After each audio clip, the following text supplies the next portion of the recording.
very good. King, hold on. I think we're missing a little chunk of the story of how Antonio Giovinazzi ended up racing in the Australian Grand Prix at Melbourne. Tell them about your mans. Okay, yes. Pascal Wehrlein withdrew himself from the Australian Grand Prix, after free practice 2?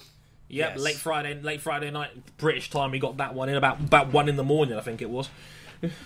Yeah, he felt he basically withdrew himself from the race despite being cleared to participate by the FIA, and he essentially felt that he wasn't physically capable of completing a Grand Prix.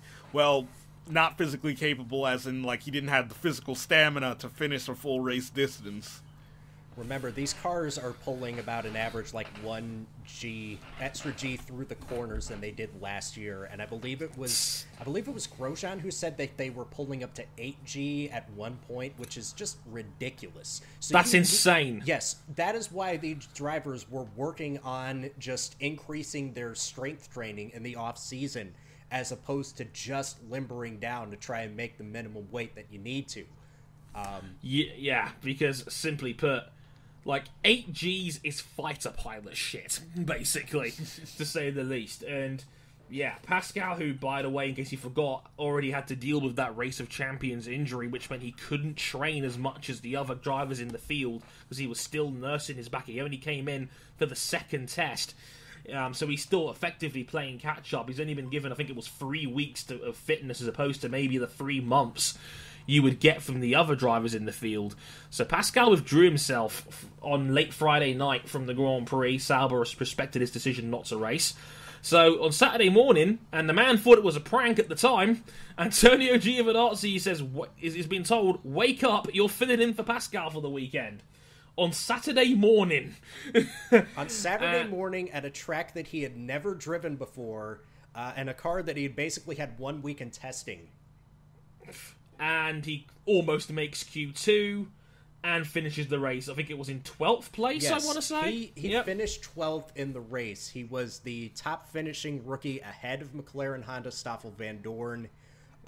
He had very entertaining scraps with the other rookie in the field, Williams Martini Racing's Lance Stroll, who retired due to brake issues.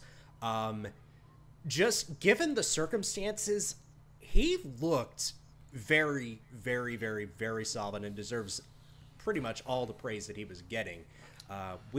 He was easily the most outstanding rookie in recent Formula 2/GP2 series memory last season. And there was a fair argument to be made that he deserved a full-time seat somewhere on the grid. If not with Sauber, then maybe a team like the now-defunct Man or somewhere else. People have been very high on Antonio Giovinazzi's talents in the last 12 months, and I think he really proved that. He became the first Italian to grid up for a Formula One race since 2011 with Vin Antonio Liuzzi and Jarno Trulli. He was also the first new Italian to race in a Formula One event since Liuzzi debuted back in 2005. So that is an illustration of how dried out the Italian talent pool to F1 has been in recent years. And obviously drivers have had opportunities to get that high, and they just didn't work out. Ask Raffaele Marcello and Davide Valsecchi for more information. This was a good result, and I said he was going to get in the points. I called my shot just before the race.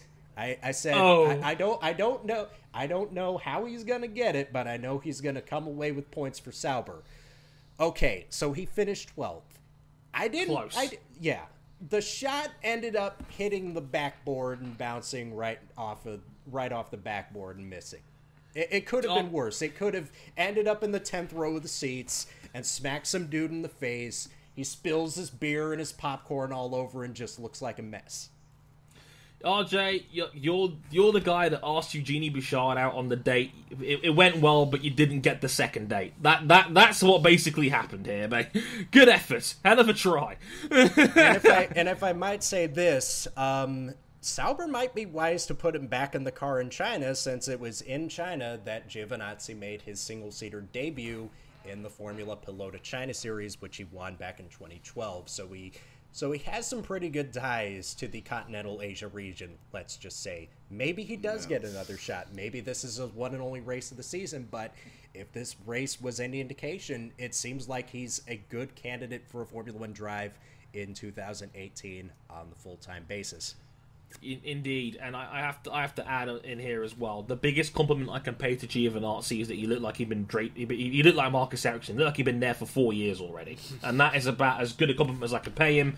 Is that he didn't look like a rookie out there. He drove very well indeed. He showed good defensive driving out there as well. He was on the hard camera a lot, given the space in the leaders in the early going. We got a battle for the rookies. Yes, it was for 14th place and no points, but who cares? The rookies got camera time. This Yay! This is good. This is good. So, shout out to Giovinazzi. Superb first weekend in Formula 1. So let's hope it's not the last.